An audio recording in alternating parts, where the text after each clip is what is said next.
Madame, Monsieur, bonsoir et bienvenue dans le dernier point de l'information. Tout de suite, les titres.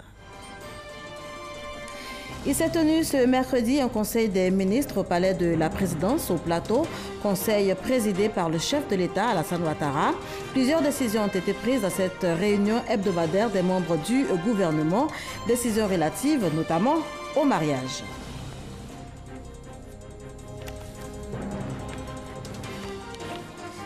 À Kigali, au Rwanda, se tient la 7e édition de Africa CEO Forum. Le Premier ministre Amadou Gon Coulibaly prend part à la rencontre et sur place, Amadou Gon Coulibaly vend la destination Côte d'Ivoire.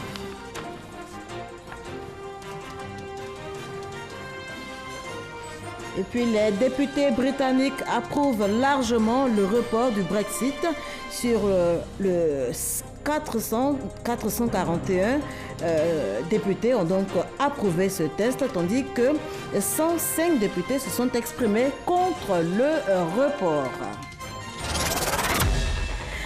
Nous y reviendrons largement. Mais avant, je vous le disais tantôt, il s'est tenu ce mercredi un conseil des ministres au palais de la présidence au plateau, conseil présidé par le chef de l'État, Alassane Ouattara.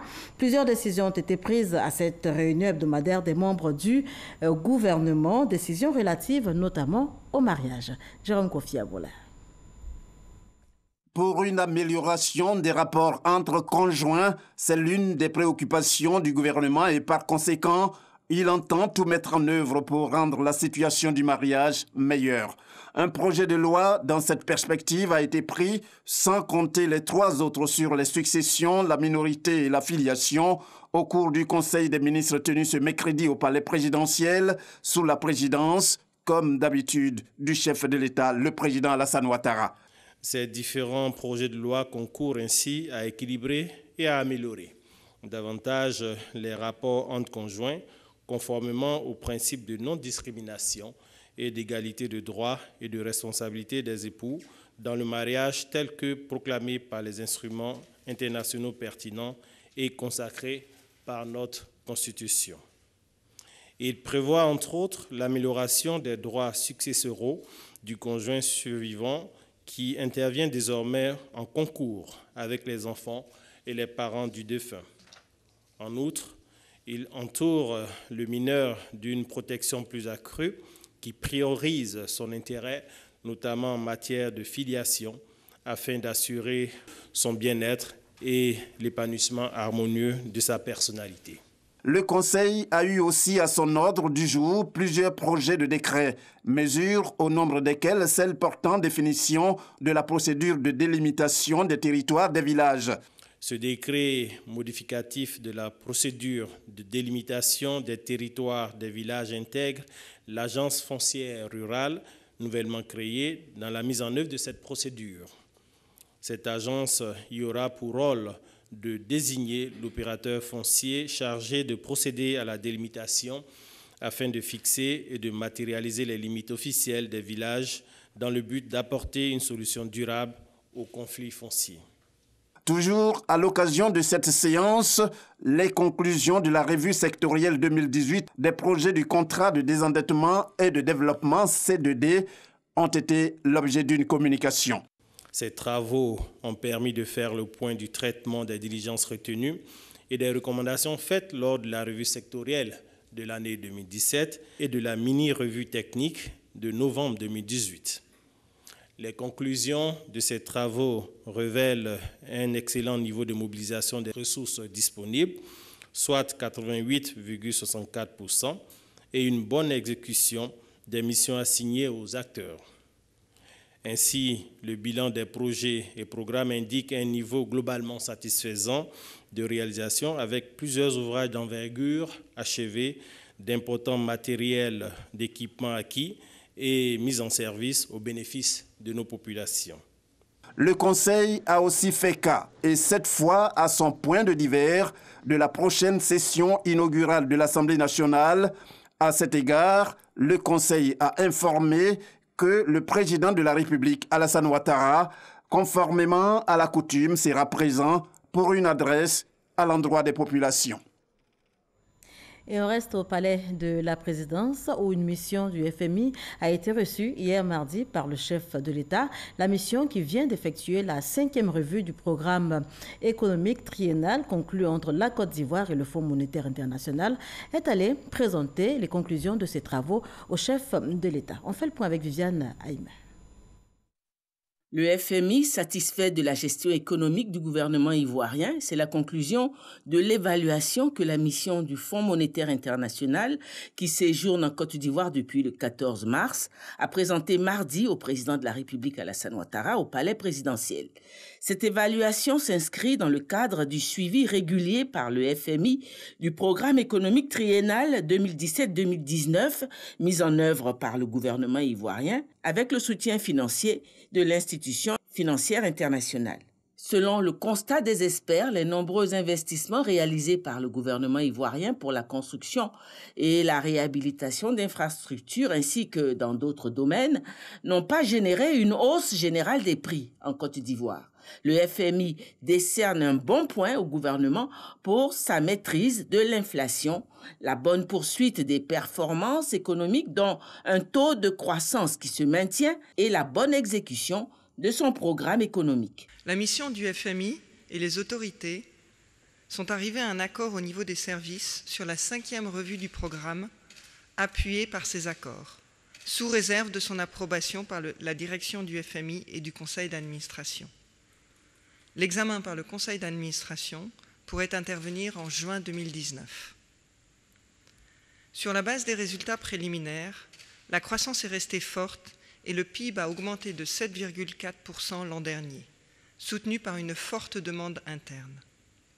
L'inflation est restée faible à environ 0,4%, bien en dessous de la norme de 3% de l'Union économique et monétaire ouest-africaine.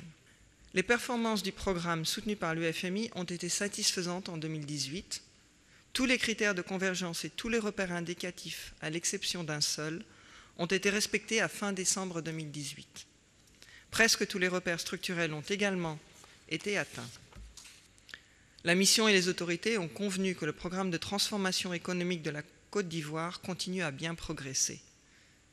La poursuite des actions visant à diffuser les dividendes de la croissance et à continuer à réduire le taux de pauvreté sera également nécessaire pour le succès à long terme des politiques du gouvernement. Soulignant que le programme triennal 2017-2019 s'achève en fin 2019, nul doute que le gouvernement ivoirien pourra bénéficier d'un nouvel accord auprès du FMI. Direction Kigali, au Rwanda, où se tient en ce moment la 7e édition de Africa CO Forum. Le Premier ministre prend part à la rencontre et sur place, Amadou Gon Coulibaly vend la destination au Côte d'Ivoire. Envoyé spécial à Kigali, Herman Guivet. Séance, questions-réponses et seulement quelques minutes au chef du gouvernement Amadou Gon Coulibaly pour inciter, mieux convaincre les chefs d'entreprise présents à ce panel d'investir en Côte d'Ivoire. Quel dispositif la Côte d'Ivoire a-t-elle mis en place pour attirer les investisseurs et pour permettre justement au secteur privé de pouvoir jouer pleinement son rôle dans la création d'emplois, dans le développement de l'économie? Des réformes sont en cours et sont bien avancées. Un auditoire qui ne manque pas de faire cas de ces interrogations au chef du gouvernement Amadou Gon Coulibaly et qui trouve également réponse à ces questions. Sujet économique, mais également politique. Il y a une présidentielle en 2020 en Côte d'Ivoire. On assiste à quelques tensions politiques entre partenaires, anciens partenaires. Est-ce que vous craignez cette échéance? Est-ce qu'elle est de nature à provoquer une certaine instabilité et éventuellement à remettre en cause tout ce qui a été fait dans les 10 dernières années? Non, je ne pense vraiment pas, dans le plus profond de moi-même, qu'il faille donner à ce débat politique plus d'éléments de peur que ça ne devrait avoir. Je le pense profondément. Je voudrais rassurer, en plus les investisseurs qui sont là, pour que ce ne soit pas pour ceux qui ont une intention d'investissement en Côte d'Ivoire, avec les performances économiques que nous connaissons, que ça, ce ne soit pas un élément de ralentissement donc, par rapport à leurs intentions. Je veux vraiment les rassurer. Fini le grand oral. J'ai indiqué la volonté politique du président de la République de pousser donc à l'intégration, mais qu'il fallait qu'au-delà donc des principes en matière de liberté de circulation des biens et des personnes, que nous posions des actes qui permet donc aux hommes d'affaires de pouvoir investir donc, sur le continent dans des conditions de compétitivité donc, qui soient améliorées. Nous avons expliqué ce que nous faisons, ce que nous pouvons apporter et naturellement j'espère qu'au niveau de l'auditoire que tout le monde a bien compris et que ça pourra inciter les uns et les autres à venir investir à Côte d'Ivoire. La volonté politique est importante, c'est de faire en sorte que le repli sur soi donc, ne soit pas donc, une option et que les uns et les autres, pour ceux qui n'ont pas encore ouvert leur économie donc, aux autres pays, donc qu'ils sachent donc, que c'est la voie qui est tracée, que nous voulons des marchés de plus en plus importants pour permettre donc, à nos secteurs privés donc, de pouvoir être compétitifs et de pouvoir gagner des parts de marché. C'est cela que nous voulons. Donc voilà, et je crois que c'est un message qui est compris. Parmi la centaine d'exposants présents au Kigali Center Convention, des entreprises ivoiriennes venues exporter leur expertise. L'appel que nous voulons lancer en tant qu'investisseurs ivoiriens, c'est de dire que la Côte d'Ivoire, c'est une terre d'opportunités. C'est un pays à forte croissance, donc toutes les conditions sont réunies pour attirer tous les investisseurs. Le Premier ministre l'a rappelé, l'agro-industrie est la priorité. Bon, moi, je suis dans un secteur les énergies, où la Côte d'Ivoire est présente, mais il y a encore beaucoup à faire. Donc on est toujours à l'écoute de ce qui est possible. Je crois que dans ce domaine, il y a aussi beaucoup de choses qui sont en train d'être développées. Donc oui, il y a beaucoup d'intérêt, surtout en tant que local, de développer l'intégration dont on a parlé et aussi la possibilité de promouvoir des acteurs locaux et régionaux. C'est quelque chose qu'on va suivre de près. En somme, des chefs d'entreprise satisfaits de la présentation du chef du gouvernement. Tous sont unanimes. La destination Côte d'Ivoire rassure. Et sur place au Rwanda, agenda chargé pour le chef du gouvernement qui y multiplie les audiences. On fait le point tout de suite avec notre envoyé spécial. Une série d'audiences au programme du chef du gouvernement ivoirien à Kigali. L'administrateur représentant la Côte d'Ivoire au conseil d'administration du groupe de la Banque mondiale, Jean-Claude Tchatchouan, reçu par le Premier ministre Amadou Gon Coulibaly. C'est d'abord une visite de courtoisie. Je suis venu me présenter au Premier ministre parce que j'ai pris fonction en novembre 2018 et je n'ai pas encore eu l'occasion de me rendre en Côte d'Ivoire et j'ai profité donc de son séjour ici à Kigali pour lui rendre une visite de courtoisie, me présenter et de parler aussi de la coopération entre la Côte d'Ivoire et le groupe de la Banque mondiale. Ça se porte très très bien, c'est une coopération, comme vous le savez, qui date de nombreuses années, qui marche très bien, mais on cherche toujours à améliorer cette coopération. Le chef du gouvernement ivoirien a ensuite échangé avec le président des activités du groupe Unilever pour l'Afrique, Bruno Whitfoot. Le groupe Unilever envisage intensifier son action de production en Côte d'Ivoire. Nous allons réinjecter plusieurs dizaines de millions d'euros dans Unilever Côte d'Ivoire. Et puis l'idée, c'est de continuer à investir. Nous avons aussi des projets d'ambition de développer nos volumes de savon dans notre usine de Vridi, donc la même usine, pour pouvoir aussi non seulement satisfaire le marché local, et comment on peut utiliser cet asset de production à Abidjan pour irriguer aussi l'ensemble du marché de l'Afrique francophone. Le groupe Unilever compte plusieurs décennies de présence en Côte d'Ivoire. Il est engagé à l'heure actuelle dans un très gros processus de recapitalisation de la société dans le pays. Eman Guivé signait ce reportage. Retour en Côte d'Ivoire, le secrétaire d'État chargé de la promotion des PME poursuit sa tournée de sensibilisation en vue de sortir les petites et moyennes entreprises de l'informel. Il est question de les rendre plus compétitives et pourvoyeuses d'emplois. C'est dans ce cadre justement que le programme Phoenix a été initié, programme mis en place par le gouvernement ivoirien pour promouvoir les PME à travers donc des soutiens techniques et financiers. Notez que Félix Anoblé a sillonné dans ce cadre les villes de Bouaké et de Yamoussoukro pour en expliquer le bien fondé. Soro. Les petites et moyennes entreprises, PME, constituent 98% des entreprises. Elles représentent 18 à 20% du produit intérieur brut de la Côte d'Ivoire. Depuis 2015, le gouvernement a élaboré une stratégie nationale d'appui au développement des PME dénommée Programme Phoenix. Ce programme vise à insérer dans le formel plus de 50 000 entreprises en vue de créer de nouveaux emplois et d'augmenter le PIB. Cependant, toutes les dispositions prises pour répondre aux difficultés des PME sont méconnues par les acteurs du secteur. Pour présenter ce dispositif et sensibiliser les promoteurs des PME, le secrétaire d'État chargé de la promotion des PME est en tournée à l'intérieur du pays. Dire aux populations et aux membres de l'écosystème des PME ce que l'État fait pour eux. Au-delà, nous venons aussi sur le terrain voir comment fonctionnent nos PME et à travers ce que nous voyons, réfléchir à l'amélioration des conditions de travail et à l'agrandissement du tissu économique des PME en Côte d'Ivoire. À Bouaké et à Yamoussoukro, les acteurs des PME ont été invités à s'approprier le programme. Je pense que cette tournée, c'est une très bonne chose. C'est de l'artisanat, on va au PME, et des PME, on va à l'industrialisation. Le fonds existe bel et bien, ce n'est pas un leurre, c'est une réalité. Donc pour toutes celles qui sont porteuses de projets, elles peuvent se rendre au secrétariat d'État chargé des PME pour déposer leurs projets. Pour Félix Anoblé, il est nécessaire d'accompagner les PME ivoiriennes pour les rendre plus performantes. À Bouaké comme à Yamoussoukro, le secrétaire d'État chargé de la promotion des PME a exhorté les opérateurs économiques à travailler en réseau. Coopération Côte d'Ivoire-Japon, un accord de 630 millions de francs CFA signé mardi entre les deux États. Le gouvernement japonais a signé cet accord de don en vue donc de financer les études liées à l'amélioration des services de santé maternelle et infantile du centre hospitalier universitaire de Cocody. C'est ce que nous rapporte Francis Boifou. Un second accord est attendu pour la prise en charge des travaux de construction et l'équipement des services de santé maternelle et infantile du centre hospitalier universitaire CHU de Cocody.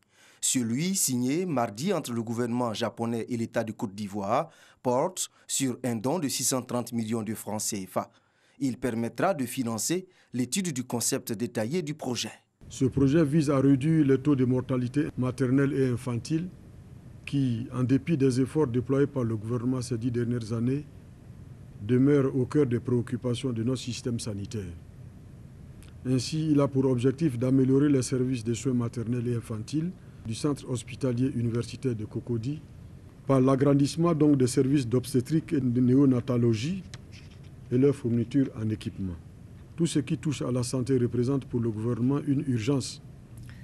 Cette cérémonie est soulignée toute l'importance de la coopération qui existe entre le JICA et le gouvernement de la Côte d'Ivoire. En 1994 et 1997, la JICA a intervenu au CHU de Cocody en précédant à son extension à travers la construction du bâtiment de consultation externe et en réhabilitant le centre.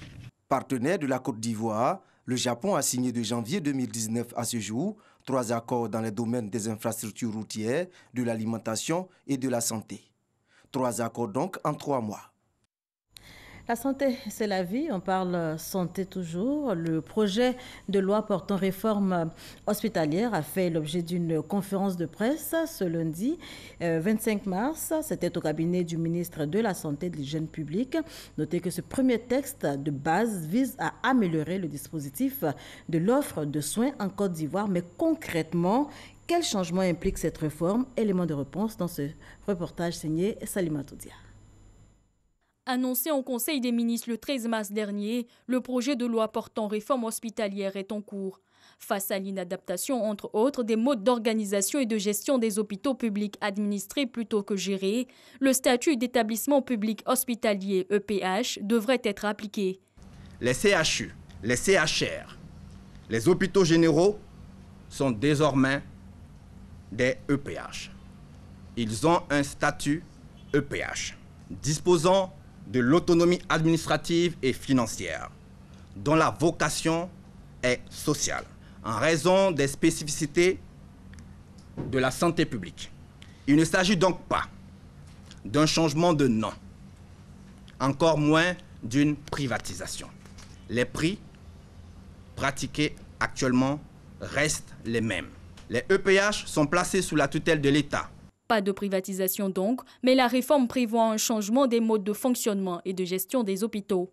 Nous générons des produits, donc des recettes, nous générons aussi des charges. Et à la fin du cycle d'exploitation, nous avons un résultat.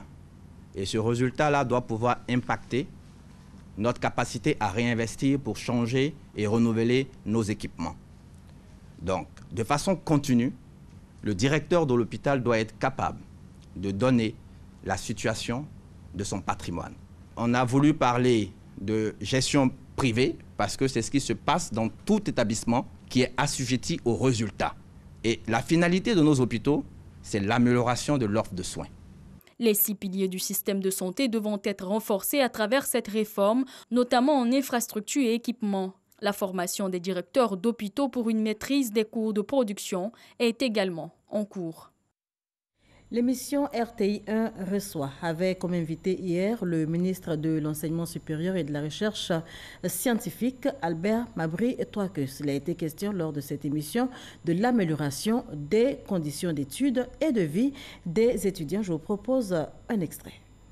Je voudrais indiquer que ce sera entre 700 et 800 milliards que l'État mettra sur ces 2 programmes pour arriver à la dizaine d'universités publiques. Ici, nous sommes au cœur de la formation de la ressource humaine pour le développement de la Côte d'Ivoire. Le projet de l'émergence de la Côte d'Ivoire, du développement économique de la Côte d'Ivoire se fera avec des cadres de qualité. L'État y met le prix. Chaque ménage, chaque Ivoirien, qu'il soit étudiant ou parent d'étudiants, chacun doit faire l'effort pour que ici nous contribuions à mettre à la disposition de notre pays des ressources humaines qui assurent donc son développement. Pour cela, nous allons continuer de réformer, nous allons continuer de sensibiliser, nous allons continuer de faire le dialogue avec les étudiants, avec les enseignants, avec l'administration des établissements publics de l'enseignement supérieur et faire en sorte que nous parvenons donc à une université dont nous sommes fiers. Nous produisons déjà des résultats, mais nous pouvons faire mieux et je voudrais m'engager personnellement à poursuivre donc les efforts et à faire le plaidoyer auprès du gouvernement pour que non seulement nous rapprochons donc l'enseignement supérieur des ménages, mais mieux que nous en améliorons la qualité tant au niveau du secteur public que du secteur privé qui est un soutien important pour notre dispositif d'enseignement supérieur. Ouverture des voies à Béomi. Au total, 10 km de routes seront reprofilés dans la commune. Le lancement des travaux a eu lieu en présence du ministre Sidi Touré, fils de la région. Le reportage est signé Djeneba Ouattara dans un commentaire de Chris Larsen. 10 km de routes seront reprofilés pour permettre aux usagers de rallier aisément les différents quartiers de Béomi, localité de la région de Béké. Cette commune souffre de la dégradation de ses infrastructures routières, accès difficile et obstruction totale de certaines voies. Ce calvaire des populations prendra fin bientôt grâce à la politique de développement du gouvernement. Le ministre de la Communication et des Médias a procédé au lancement des travaux de reprofilage des voies. Bon, en attendant que le bitume arrive à Béomi tel que l'a promis le chef de l'État, il nous a instruit, à travers le ministre des Infrastructures, de démarrer des travaux de rechargement de la voirie ici au niveau de Béomi, par les uns les autres. Et l'opérateur est en pleine activité, comme vous le constatez. Écoutez, on verra les résultats d'ici quelques jours. Le reprofilage de ces voies consiste à faire des rechargements et des pauses de bus. Cependant, quelques difficultés demeurent dans l'exécution des travaux. Au niveau de la voirie est beaucoup dégradée. Donc, c'est pourquoi nous avons prévu le rechargement. Maintenant, l'autre aspect, c'est au niveau des installations de la SODECI. Les tuyaux de raccordement au ménage, très souvent, nous sommes amenés à sectionner certains tuyaux. Les populations se réjouissent de cette action qui contribue au développement de leur localité. On est content, on est à l'aise, on est heureux d'être Béomi. Notre souhait, c'est qu'on ait un jour l'habitude à Béomi. Ce sont environ plus de 50 millions de francs CFA qui seront dégagés pour la réalisation des travaux. Le délai des travaux est prévu pour 1 mois selon les responsables en charge de l'exécution de cette tâche. On poursuit en images, première édition de la Journée internationale de la femme du secteur agricole. Cette journée s'inscrit dans la continuité de la Journée internationale de la femme. C'est à l'initiative du ministère de l'Agriculture et du Développement rural, en collaboration avec le ministère de la Femme, de la Famille, de l'Enfant et ONU Femmes. Il s'agit, notez-le, de mettre un point d'honneur sur le rôle de la femme dans le secteur agricole. Sur le terrain politique, le ministre Aka Awele a rencontré les populations d'Adiaké dans la région du Sud Komoué, population qu'il a invité à adhérer au mouvement PDCI et Renaissance. Reportage signé Salima Toudia. Dans le département d'Adiaké, le ministre Eugène Aka Awele, cadre de la région du Sud Komoué, invite les populations à adhérer au mouvement PDCI Renaissance. Il les appelle à consolider les acquis du Sud Komoué en infrastructure à travers le choix d'une alliance avec le parti RHDP. C'est là que se trouve le bonheur de la région du Sud Komoué.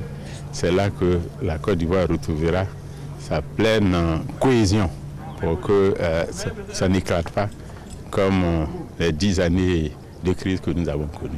Les populations d'Adiaké ont exprimé leur espoir pour une Côte d'Ivoire rassemblée. Quand on voit la Renaissance, c'est au Feu-Boyen, les traits du Feu-Boyen. Au Feu-Boyen, nous avons toujours enseigné la paix. La paix entre nous, le voisinage, le prochain, même au-delà du pays. Et c'est ce que sur ça, on va marcher pour pouvoir construire le pays. J'adhère parce que je suis partant pour le président Alassane Ouattara, pour les œuvres et ce qu'il fait pour le pays. En tout cas, je suis fier. Que ce soit PDCI ou PDCI Renaissance, moi je pense que c'est de se comprendre et puis aller sur la même voie. Parce que nous sommes tous Ivoiriens. C'est pour le bien des Ivoiriens. Le PDCI Renaissance, mouvement politique, se veut une sorte de passerelle entre le PDCI RDA et le RHDP. Et justement, la grande famille RHDP était réunie ce samedi à Mbato, dans le Moronou. Elle y était pour l'installation du maire de la localité, Jacob Kwame Kwa. Parrain de la cérémonie, l'inspecteur général d'État, Théophile Awandoli, a appelé les populations à unir leurs forces pour relever les défis du développement de la localité. Alexis Odraogo. Ce samedi, à la résidence de l'inspecteur général d'État, Théophile Awandoli, ils sont venus prendre le départ pour Mbato. Pour l'investiture du maire RHDP de la localité, le rassemblement des oufouettistes a voulu démontrer sa solidarité. Le choix porté sur le maire Kwame Kwa Jacob est un choix porteur d'espoir, car ce choix s'inscrit dans ce vaste programme du chef de l'État, le président Alassane Ouattara, de faire de la Côte d'Ivoire une terre de rassemblement, comme rêvé par Oufou-Boigny, une terre de fraternité, une terre de développement. Renforcement du bitumage, informatisation des services de l'état civil. À l'heure de son intronisation, le maire Jacob Kwame Kwa dit sa ferme volonté de poursuivre les travaux de développement dans un esprit d'unité. Dans les jours à venir, nous entamerons l'éclairage de la voie Aouna Mbato, dont les travaux de piquetage sont terminés. Ces réalisations ne doivent pas nous faire oublier les besoins criards. La population de Mbato a besoin d'un bloc opératoire. Donnons-nous la main, mutualisons nos efforts, frères cadres de Mbato. Parrain de la cérémonie, l'inspecteur général d'État, fils de la région, n'a pas manqué de féliciter le maire pour sa vision. Quand on va faire le goudron de bateau, on ne regardera pas les cartes politiques. Quand on va faire la maternité, on ne demandera pas tu es de quel parti politique pour venir accoucher.